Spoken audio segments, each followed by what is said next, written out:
अस्सलाम वालेकुम स्टूडेंट्स। आज हम zoology by Miller and Harley का पहला चैप्टर शुरू कर रहे हैं और ये वो बुक है जो आमतौर पे बीएस ज़ूलॉजी के लिए रिकमेंड की जाती है। इसके अलावा बीएस बॉटनी में जो हम चैप्टर पढ़ते हैं, जिन सेमेस्टर्स के अंदर ज़ूलॉजी, केमिस्ट्री के अंदर जिन चैप्टर्स के अंदर जिन सेमेस्टर्स के अंदर हम कुछ ज़ूलॉजी के चैप्टर्स पढ़ते हैं उसके लिए हेल्पफुल है। और जनरली ज़ूलॉजी और एनिमल्स के बारे में जानने के लिए ये किताब बहुत ज़बरदस्त है। इसको आमतौर पे बाइबल ऑफ ज़ूलॉजी भी कहा जाता है और आसान लिखी हुई है। बहुत इसको समझना बहुत आसान भी है और कॉम्प्रिहेंसिव भी है। तो इसमें जो पहला चैप्टर है उसका टाइटल है zoology an evolutionary and ecological perspective. तो उसके बाद चैप्टर आउटलाइंस जो हैं इसमें हम इसको दो हिस्सों में पढ़ेंगे, ज़ूलॉजी एंड एवोल्यूशनरी पर्सपेक्टिव।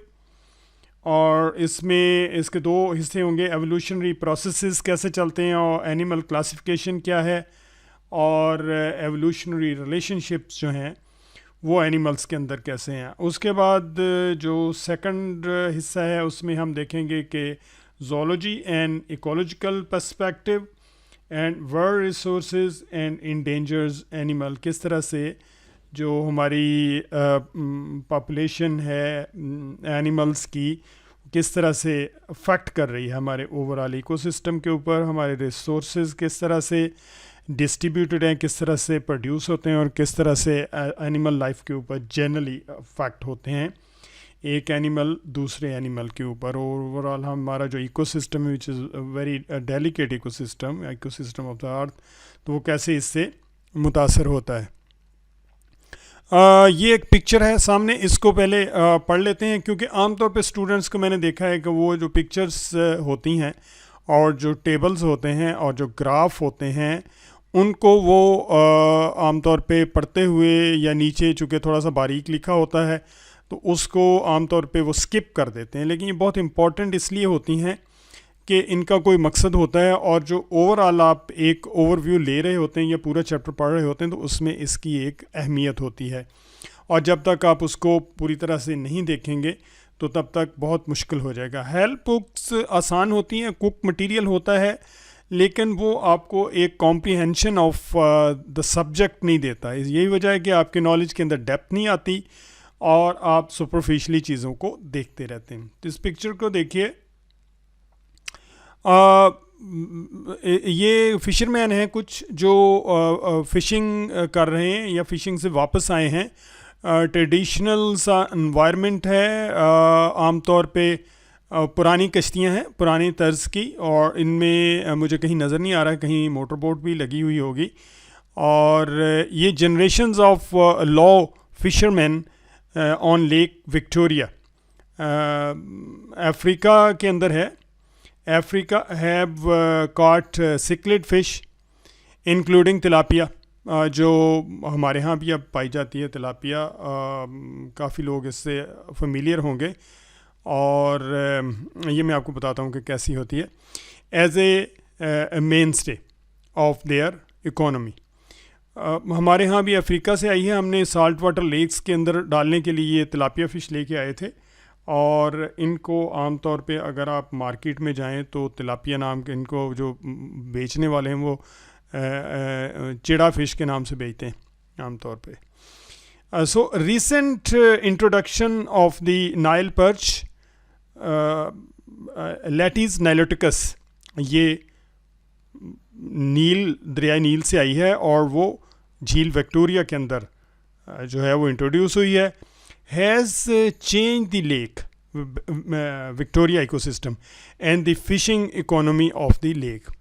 अब ये बुरे तरीके से हुई है या उसका असर जो है वो अच्छा हुआ है, ये तो यहाँ डिस्कस नहीं हुआ, लेकिन एक नई फ़िश के इंट्रोड्यूस होने से ये आमतौर पे जो पूरी एक इकोनॉमी है फ़िशेस की, फ़िशिंग की, वो चेंज हो गई है। So this is very dangerous. और ये हम इसलिए भी कह रहे हैं कि जो फ़िशिंग है वो सदियों से लोग तिलापिया को पकड़ रहे थे, अब एक नई फ़िश आ गई है। नई फ़िश बेशक ज़्यादा भी हो, बेशक उसकी फूड वैल्यू भी ज़्यादा हो, लेकिन लोगों में इंट्रोड्यूस करवाने में बहुत वक्त लगता है। और आमतौर पे ये साल्ट वाटर लेक्स हैं, इसके अंदर एक स्पीशीज़ जो है उसने अपने आप को इस्टेब्लिश अगर हंड्रेड्स एंड हंड्रेड्स ईयर में किया है, तो कोई नई स्पीशीज़ आके वहाँ पर एज ए इंट्रूडर काम करती है और तेज़ी के साथ फैलती है। ये नेचुरल इकोसिस्टम का एक असूल है। तो उससे पूरे का पूरा इकोसिस्टम जो है डिस्टर्ब हो जाता है, और उसके ऊपर कोई अगर इकनॉमिक मामलात भी हैं तो वो भी डिस्टर्ब हो जाते हैं।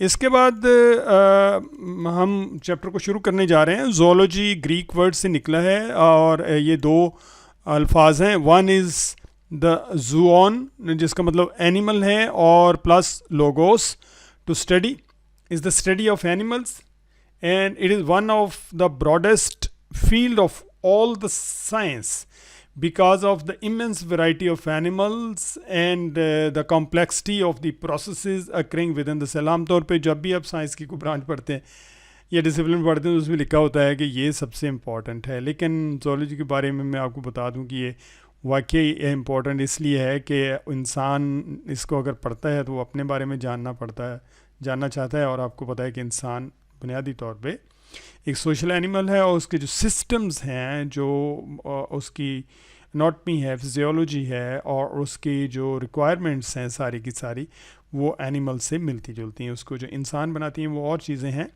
लेकिन जो बेसिक ज़रूरियात हैं वो वैसी हैं जैसे एनिमल्स के। हम उसी इकोसिस्टम का हिस्सा हैं, तो हमारे लिए ये बहुत इम्पॉर्टेंट है। There are, for example, more than 28,000 described species of bony fishes, and more than 4 lakh or 400,000 described, and many more undescribed species of beetles. तकरीबन 28,000 डिस्क्राइब स्पीशीज़ हैं बॉनी फिशेज़ की। अब फिशेज़ को जब आप लोगों ने पढ़ा था तो आपको याद होगा कि इसके अंदर बॉनी फिशेज़ भी हैं और कार्टिलेजनस फिशेज़ भी होती हैं। इसके अलावा तकरीबन 4 लाख स्पीशीज़ जो हैं वो बीटल्स की हैं। और बीटल्स आमतौर पे इंसेक्ट ऐसे होते हैं जिनके ऊपर आपने देखा है कि उनके जो विंग्स हैं उनके ऊपर एक हार्ड कवरिंग होती है। लेडी बर्ड बीटल आपने देखी होगी, जिसके ऊपर स्पॉट होते हैं रेड कलर की, ब्लैक स्पॉट होते हैं, 7 आमतौर पे होते हैं। तो उनकी तकरीबन 4 लाख स्पीशीज़ हैं जो डिस्क्राइब हैं, और अनडिस्क्राइब बेशुमार ऐसी हैं जो अनडिस्क्राइब, जिनको अभी तक डिस्क्राइब ही नहीं किया जा सकता। तो इससे मकसद इन फिगर्स को बताने का ये था कि वेरिएशंस इतनी ज़्यादा हैं एनिमल वर्ल्ड के अंदर। So it is no wonder that zoologist usually specialize in one or more of the sub disciplines of the zoology. बहुत मुश्किल है कि एक ही साइंटिस्ट जो है वो हर डिसिप्लिन को देख सके, और ख़ास तौर पे साइंस जैसे जैसे अब डेवलप होती जा रही है और जिस तरह से हमारे पास जो नॉलेज है साइंस का वो बढ़ता जा रहा है, तो पॉसिबल ही नहीं है कि आप बहुत सारी ब्रांचेस को डील कर सकें। तो ऐसे ऐसे स्पेशलाइजेशन होती जा रही है, जिस तरह बाकी साइंस की ब्रांचेस में इसी तरह ज़ूलॉजी में भी। कुछ लोग जो हैं वो सिर्फ बर्ड्स को स्टडी करते हैं, कुछ जो हैं वो सिर्फ इंसेक्ट को स्टडी करते हैं, और जब इंसेक्ट की बात आती है तो उसमें भी फिर सब ग्रुप्स की तरफ चले जाते हैं। कुछ जो हैं वो बीटल्स को स्टडी करते हैं, कुछ बटरफ्लाइज को स्टडी करते हैं। इसके अलावा आर्थ्रोपोड की अगर बात की जाए तो कुछ स्पाइडर्स को स्टडी करना शुरू कर देते हैं, और वही ख़त्म नहीं होती। फिर और आगे जब हम ज़्यादा डिटेल्स के अंदर चले जाएं तो फिर उसके अंदर किसी एक वैरायटी, किसी एक फैमिली को हम देखते हैं, और उसके बाद किसी एक स्पीशीज़ के ऊपर फोकस होता है। So they may study particular functional, structural and ecological aspects of one or more animal groups. ये टेबल 1.1 है, इसको हम डिस्क्राइब करेंगे। और they may choose to specialized in a particular group of animals. ये टेबल 1.2 है, इसको भी हम डिस्क्राइब करेंगे। ये टेबल है 1.1, और इसमें examples of specialisation in zoology है, और इसमें एनाटॉमी, जिसमें study of the structure of entire organism and their parts. ये पूरी जो ऑर्गेनिज्म है उसका जो इंटरनल सिस्टम है, डिफरेंट सिस्टम्स उसके अंदर है, उसके अंदर सर्कुलेटरी सिस्टम है, उसके अंदर रेस्पिरेटरी सिस्टम है, उसके अंदर यूरिनोजेनिटल सिस्टम है। इस सारे सिस्टम को जो उसकी स्ट्रक्चर है उसको स्टडी करना, माइंड इट, उसकी जो स्ट्रक्चर है उसको स्टडी करना, उसको अनाटमी कहते हैं। टिश्यू लेवल ऑर्गेनाइजेशन कैसी है उसको हम अनाटमी कहते हैं। उसके बाद साइटोलॉजी है, study of the structure and function of the cells. अच्छा स्टूडेंट्स, जो स्ट्रक्चर है उसके मैं आमतौर पे बताया करता हूँ कि 4 लेवल्स हैं। फर्स्ट मॉर्फोलॉजी है जिसमें हम एनिमल्स की एक्सटर्नल स्ट्रक्चर पढ़ते हैं, और उसके बाद अनाटमी है जिसमें हम इंटरनल जो सिस्टम्स हैं उनकी स्ट्रक्चर पढ़ते हैं, जो बाहर से उनकी स्ट्रक्चर है। मिसाल के तौर पे डाइजेस्टिव सिस्टम हम कहते हैं ये इंटेस्टाइन है, ये स्टमक है, ये उसके बाद क्लोएका है, ईसोफेगस है, लाइक दैट। उसके बाद तीसरा जो स्टेज है वो हिस्टोलॉजी है, और हिस्टोलॉजी में हम जो क्रॉस सेक्शंस हैं वो देखते हैं, सेल्स की तरतीब कैसी है, ठीक है, टिश्यूज़ कैसे हैं। सो टिश्यू लेवल ऑर्गेनाइजेशन जब हम पढ़ते हैं तो उसको हम हिस्टोलॉजी कहते हैं। और उसके बाद जो चौथी स्टेज है जिसमें हम स्ट्रक्चर पढ़ते हैं उसको साइटोलॉजी कहते हैं। तो cytology is study of the structure and function of the cell.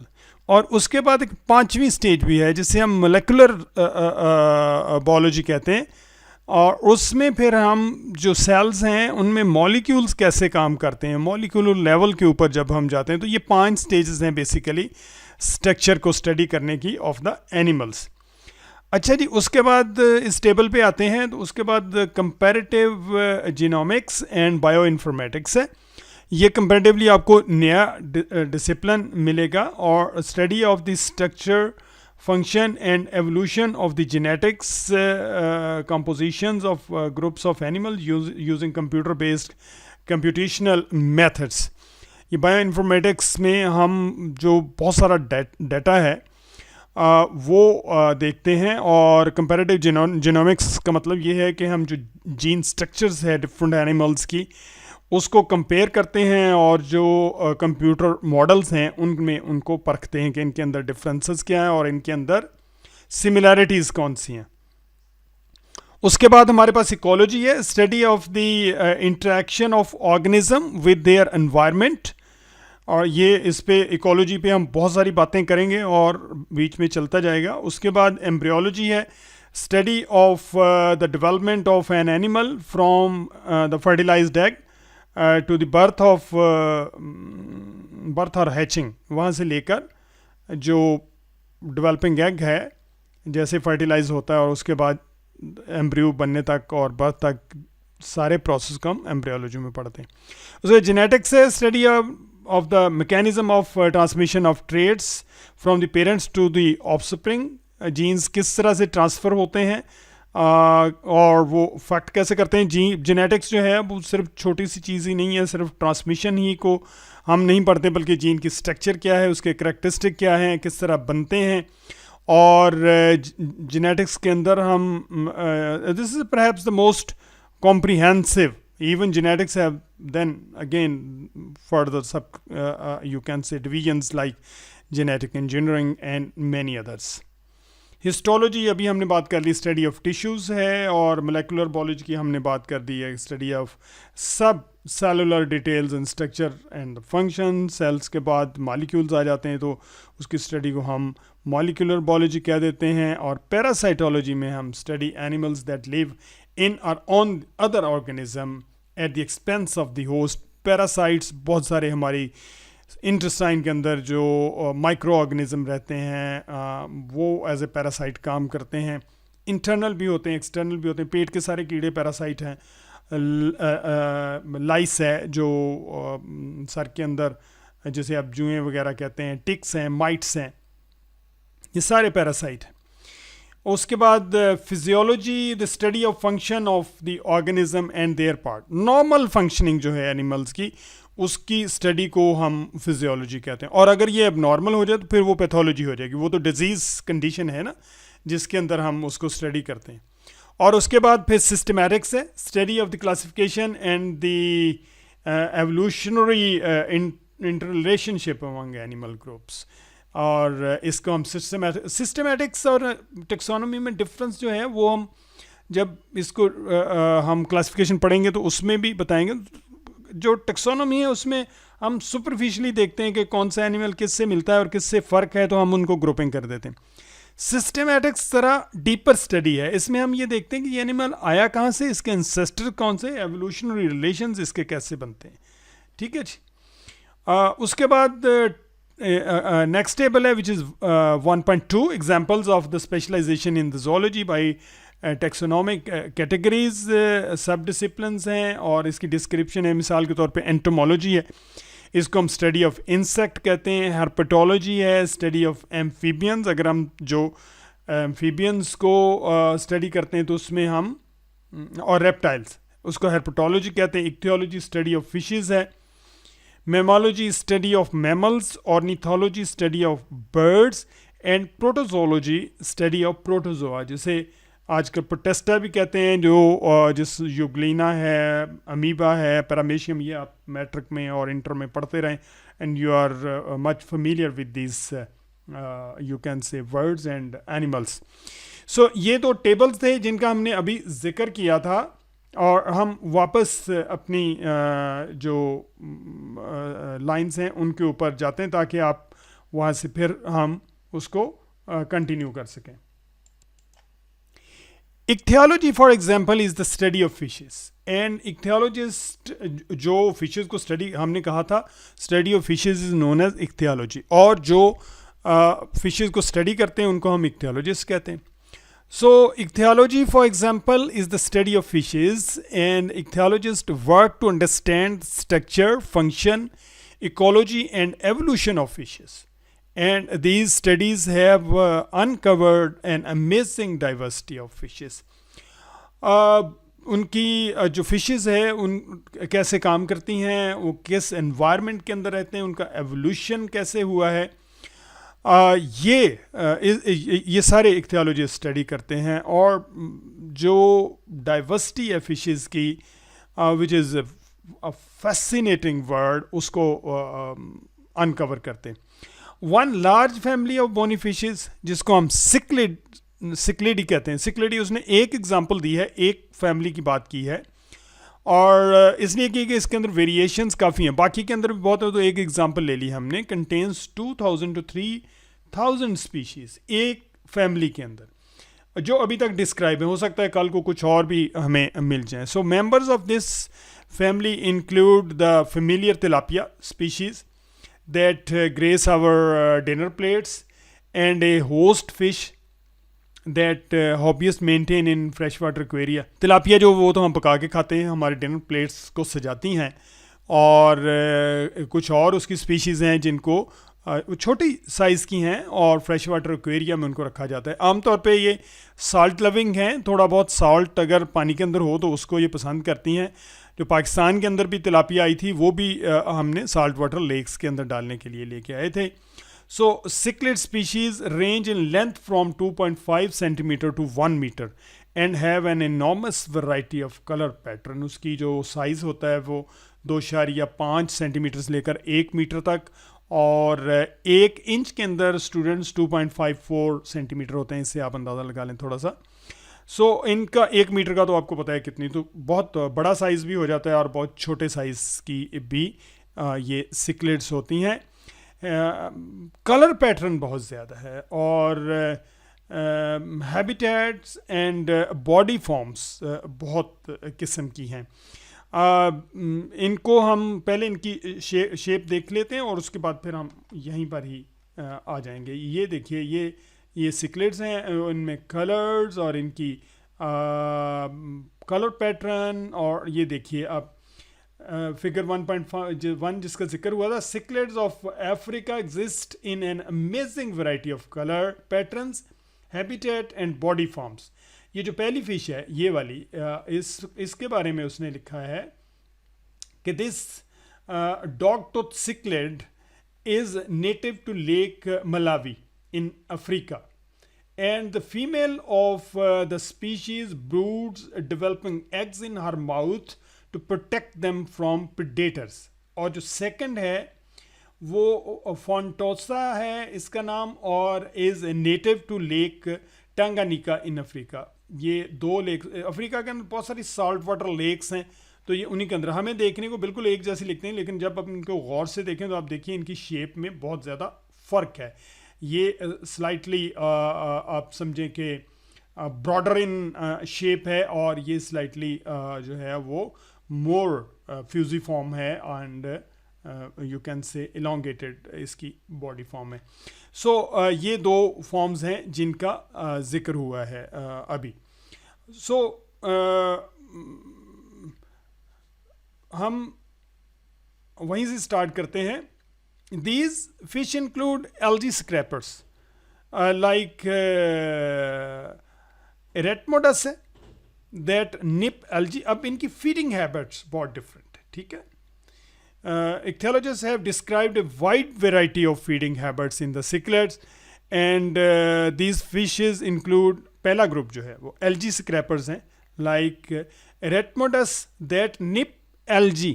algae को ऊपर से, निपिंग का मतलब होता है तो ऊपर से तोड़ तोड़ के खाती है, और उसको बेसिकली तो ये एल्जी बहुत बड़ी नहीं होती, उसको स्क्रैप ही करती है.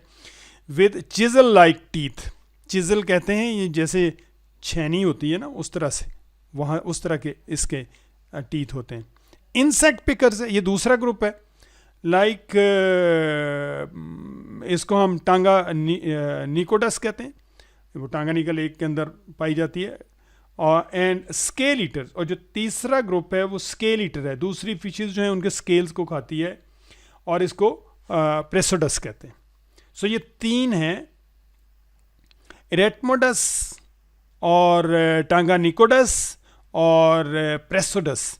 इनको ना आपने प्रैक्टिस करनी है इनको पढ़ने की, और शुरू में आपको बहुत मुश्किल लगेगा, लेकिन फिर आपका फ्लो बन जाएगा. ये जो टर्म्स होती हैं, ये जोलॉजिकल नेम होते हैं, ये स्लाइटली मुश्किल होते हैं याद करने, लेकिन एक ख़ास पैटर्न के तहत होते हैं, और जब इससे फेमिलियर आप हो जाएंगे तो फिर मुश्किल पेश नहीं आएगी.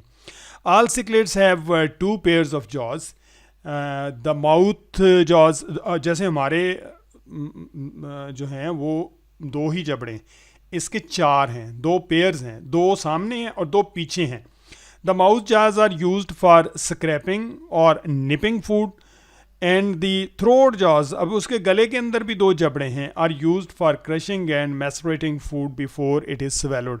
तो उसको क्रश करने के लिए और उसको चबाने के लिए जो है वो गले वाले जबड़े जो हैं वो यूज़ होते हैं. पहले वाले जो हैं वो सिर्फ स्क्रैपिंग करने के लिए और उसको कलेक्ट करने के लिए फूड को यूज़ होते हैं. Many cichlid mouth brooders brood their youngs. अभी पीछे जो हमने पिक्चर देखी थी उसमें हमने कहा था कि ये फिशेस जो हैं ये अपने यंग वन को अपने मुंह के अंदर रख लेती हैं. In their mouth. ब्रूड का मतलब ये होता है कि उनको पालती हैं अपने मुंह के अंदर. A female takes eggs into the her mouth after the eggs are spawned. जैसे वो एग पानी के अंदर देती है तो पानी एग्स को मुंह के अंदर ले जाती है.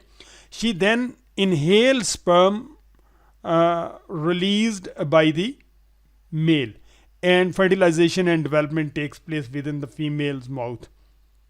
मेल जो है स्पर्म छोड़ता है पानी के अंदर और वो उनको इनहेल कर लेती है, और जो फर्टिलाइजेशन होती है एग्स की वो फिश के माउथ के अंदर होती है. Even after the eggs hatch, जब अंडों में से बच्चे निकल आते हैं, young are taken back into the mouth of the female if danger threatens. अगर कहीं कोई ख़तरा आता है तो जो फीमेल है वो बच्चों को वापस अपने मुंह के अंदर ले जाती है, ठीक है, उनको प्रोटेक्ट करने के लिए. Hundreds of variations on colour patterns, body form and behaviour in this family of fishes illustrates the remarkable diversity present in one relatively small branch of animal kingdom. एक छोटा सा ग्रुप है, एक छोटी सी फैमिली है जिसके अंदर इतनी वेराइटी है. तो आप अंदाज़ा करेंगे पूरी एनिमल किंगडम के अंदर कितनी वेरिएशंस होंगी, कितनी डाइवर्सिटी होगी, और कितना वास्ट फील्ड है स्टडी करने के लिए. और ये इकोसिस्टम जो है इसके अंदर किस कदर डेप्थ है. लेकिन मज़े की बात यह है, या ख़तरे की बात यह है कि अगर हम इस छोटे से किसी ग्रुप को छेड़ते हैं तो वो जुड़ा हुआ है किसी दूसरे ग्रुप के साथ और वो पूरा सिस्टम डिस्टर्ब होता है। इसको कैस्केड कहते हैं। अगर आप लाइन के अंदर कुछ बॉल्स रख दें, एक को हिट करेंगे तो वो सारे हिल जाएंगे। सो zoologists are working around the world to understand and preserve this enormous variety. हम अभी फिगर 1.2 देखेंगे और उसके बाद हम इसको आज के लेक्चर को वाइंड अप करेंगे। ये जो है हमारे पास ये देखिए, ये फिगर 1.2 है और इसमें जो उसके यंग वंस हैं उसके इर्द गिर्द फिर रहे हैं। जैसे ख़तरा होता है तो ये इनको मुंह के अंदर ले जाती है। The scale eating cichlid attack from behind as they feed on scales of prey fish. Two body forms are maintained in the population. In one form, the mouth is asymmetrically curved to the right and attack the prey's left side. The second form has the mouth curved to the left and attack the prey's right side. Both side, right and left jawed forms are maintained in the population and prey do not become wary of being attacked from one side. To the Lake Tanganyika, a male with the brood of young is shown here. ये एक mail है और इसके इर्द गिर्द जो हैं वो यंग हैं। जैसे ख़तरा होता है ये मुंह में ले जाती है। और जो अभी उसने ये डिस्क्राइब किया वो ये है कि इसका दो तरह की वैरायटी पाई जाती हैं। एक के जो जॉज हैं वो लेफ़्ट की तरफ मुड़े हुए, स्केल ईटर है बेसिकली। और वो जो प्रे फिश है जिसको उसने ये प्रेडेटर है और ये प्रे वो होगी जिसके ये स्केल खाती है। इसके जैसे करीब से गुजरती है तो ये लेफ़्ट साइड से को अगर इसका जॉ मुड़ा हुआ है तो वो उसके राइट साइड से स्केल को खा लेती है। और जो वैरायटी है जिसका लेफ़्ट साइड को मुड़ा हुआ है, जॉज टर्न है, वो जो फिश परली तरफ से गुजरेगी या जिस तरफ से गुजरेगी वो लेफ़्ट साइड वाली राइट साइड से स्केल्स को खा लेगी। सो इसका मतलब है कि जो प्रे फिश है वो सेम भी रह सकती है। तो एक वैरायटी जो है उसके लेफ़्ट साइड से स्केल्स को खाती है, एक राइट साइड से खाती है। तो ये एक तरह की एडेप्टेशन है जो इन फिशेस के अंदर आई है। एक छोटा सा ग्रुप है, बहुत वैरायटी है, बहुत उनके अंदर आप समझें कि वेरिएशंस हैं और फीडिंग की, स्ट्रक्चर की, कलर्स की और एवोल्यूशनरी अडेप्टेशंस की। और thank you very much students. हम इसको कंटिन्यू रखेंगे और पेज बाय पेज और टॉपिक बाय टॉपिक पढ़ते जाएंगे ताकि आपको कोई मुश्किल ना हो। और इनको जब मैं टाइटल भी करूँगा तो चैप्टर वाइज और लेक्चर वाइज करूँगा। अपना ख्याल रखिएगा। शुक्रिया।